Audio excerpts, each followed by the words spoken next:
Today we will discuss the Unit 8 of Plus 2 Secondary Physics, Atoms and Nuclei. This unit consists of two chapters, Atomic Physics and Nuclear Physics. Atomic Physics consists of 6 components: alpha scattering experiment, Rutherford's atomic model, its failure, Bohr's model, energy level and hydrogen spectrum. First we have to know what is atom.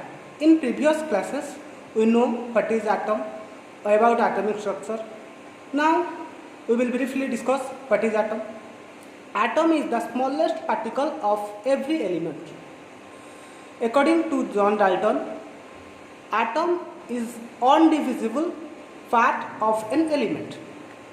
अर्थात प्रत्येक परमाणु होउछि प्रत्येक मौलिक पदार्थर क्षुद्रतम कणिका, एहाकू भांगी हेबो नाही। किंतु विज्ञानर अग्रगति फल जना पड़ा परमाणु मध्य तीनोटी अवपरमाणु रही है, यथा इलेक्ट्रॉन, प्रोटॉन और न्यूट्रॉन। परमाणुर केंद्रस्थल रे एक गोलाकार स्थान थाए, सेठारे प्रोटॉन और न्यूट्रॉन बांधी होई रही थांते एवं न्यूक्लियस चारिपटे इलेक्ट्रॉन गुड़िक घूरी बुलू थांते। परमाणु रे इलेक्ट्रॉन हेउछि विजुक्त चार्ज कणिका, यार चार्ज परिमाण -1.6 × 10⁻⁻19 कूलम।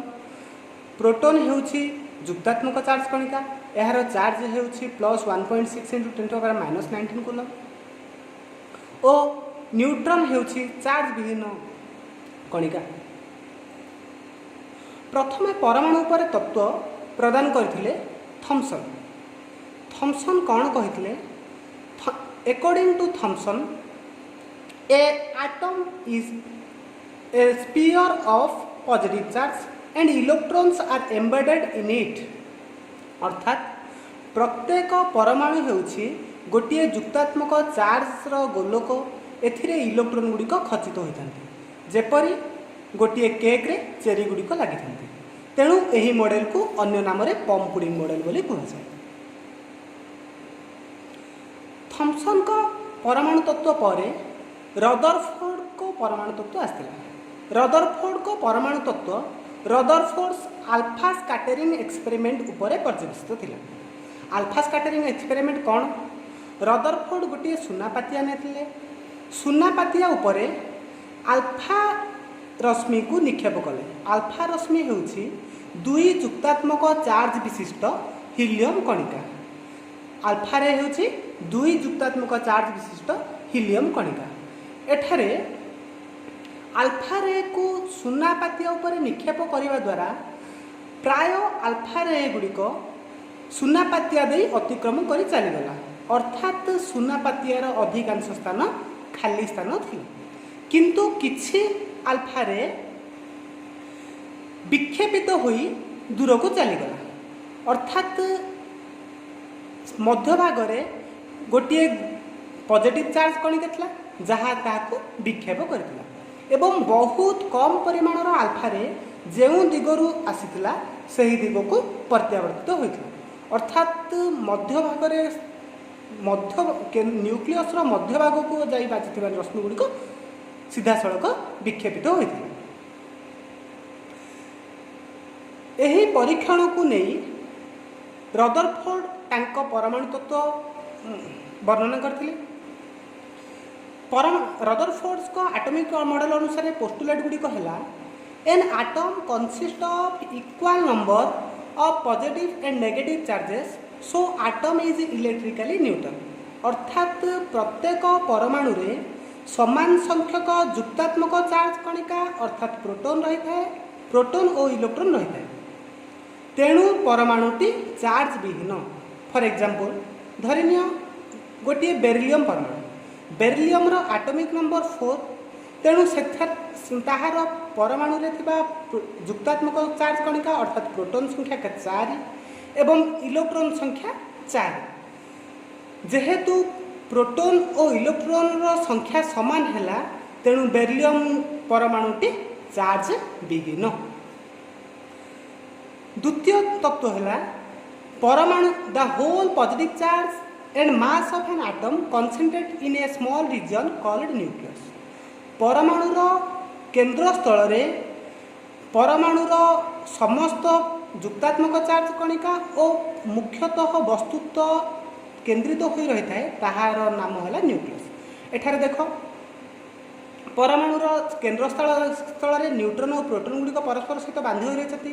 प्रोटॉन गुड़िक आम जानते युक्तात्मक चार्ज कणिका और न्यूट्रन केवल वस्तुत्व रही है। तेणु मुख्यतः वस्तुत्व और युक्तात्मक चार्ज कणिका गुड़िक केंद्र स्थल रही है जार नाम न्यूक्लियस।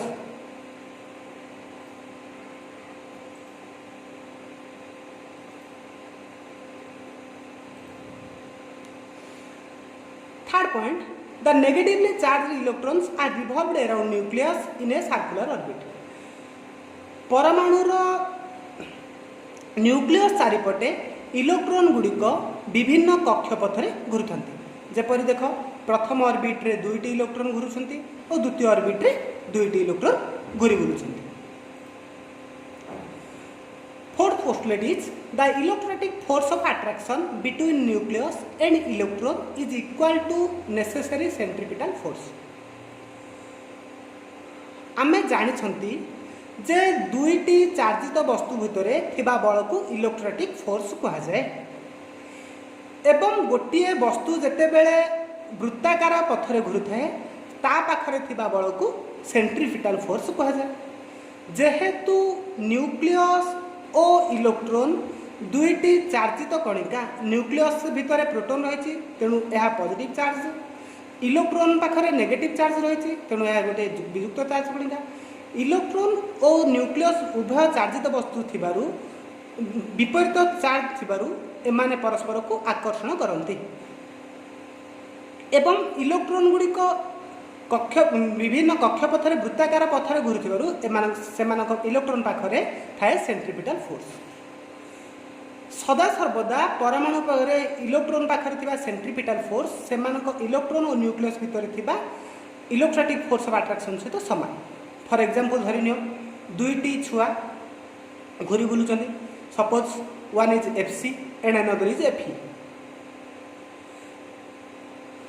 सपोज एफसी जदि एफई ठू अधिक बल प्रयोग कला ताहले एफई कौन हम एफसी आड़ को चली जीवो। जदि एफई एफसी ठू अधिक बल प्रयोग कला एफसी एफई आड़ को चली। अर्थात जदि से माने वृत्ताकार पथरे घूरिबा को चाहती घूरी रहिबा को चाहती तेबे सेमानकु कोन करबा को हेबो एफसी जेतिकी बल प्रयोग करबो एफई सेतिकी बल प्रयोग करबा को हेबो। बुझिलो। नेक्स्ट आसला the atomic diameter is order of 10⁻⁻14 metre. प्रत्येक परमाणुर व्यास रो ऑर्डर हेउछि 10⁻⁻14 मीटर। वर्तमान सरिला रदरफोर्ड्स एटॉमिक मॉडल किंतु रदरफोर्ड को परमाणु तत्व को समस्त वैज्ञानिक एक्सेप्ट करिले नाही। किछि वैज्ञानिक एहाकू भूल बोली प्रमाणित करे। भूल बोली प्रमाणित करिवार दुईटी पॉइंट आमे पढ़िया। First point according to electromagnetic theory any electric charge on accelerated motion must radiate energy in the form of radiation. As electrons are revolving around nucleus, they must radiate energy by emitting energy. The electron will follow a spiral path and ultimately collide with nucleus, but actually atom is stable. अर्थात कौन देख वैज्ञानिकों मत अनुसार प्रत्येक चार्जित वस्तु जेते बेले एक्सेलरेटेड मोशन रे घूरती से शक्ति विकिरण करने कथा। जेहेतु इलेक्ट्रॉन गुड़िक मध्य चार्जित पदार्थ तेणु से माने शक्ति विकिरण करती किंतु जेते बेले इलेक्ट्रॉन गुड़िक शक्ति विकिरण करेंगे शक्ति विकिरण करने द्वारा इलेक्ट्रॉन गुड़िक धीरे धीरे न्यूक्लियस पाखक आसे। इलेक्ट्रॉन गुड़िक पाखक आसवा द्वारा से आ वृत्ताकार पथरे न घूरी कुंडलाकार पथरे घूर एवं परिशेष न्यूक्लियस सहित बाधा प्राप्त हम। न्यूक्लियस सहित बाधा प्राप्त होगा द्वारा परमाणुटी भांगी जावा कथा किंतु प्रकृत में परमाणु गुड़िक स्टेबल। जदि सेमिति न होता ताहले आमर जेकोसी वस्तु धरिनिय गोटे कौन कबाट हो कि जेकोसी पेन हो जहाँ भी किसी वस्तु से प्रत्येक वस्तु पदार्थ परमाणु रे तैयारी तेणु परमाणु गुड़िक धीरे धीरे नष्ट हो से गुड़िक सबू जिनिस दुनिया रे नष्ट हो जाए। Next failure of Rutherford model is according to Rutherford electron can revolve in different orbit so they must radiate energy in the different frequency but atom is always radiate energy of definite spectrum। अर्थात कौन आमे जानी जे electron गुड़िक विभिन्न कक्षपथ में घूरती कक्षपथ में घूरवा द्वारा electron जितेबाला energy विकिरण करे तेणु विकिरण करने द्वारा प्रत्येक कक्षपथर स्पेक्ट्राल लाइन आसवा कथा किंतु देखागला जे केवल इलेक्ट्रॉन जितेबाला ऑर्बिट स्थानांतर करे अर्थात कक्षपथ चेंज करे सेतेबेले ही स्पेक्ट्राल लाइन तैयारी हुए तेणु यह थिला रदरफोर्ड मॉडल द्वितीय भूल। Thanks for watching this video.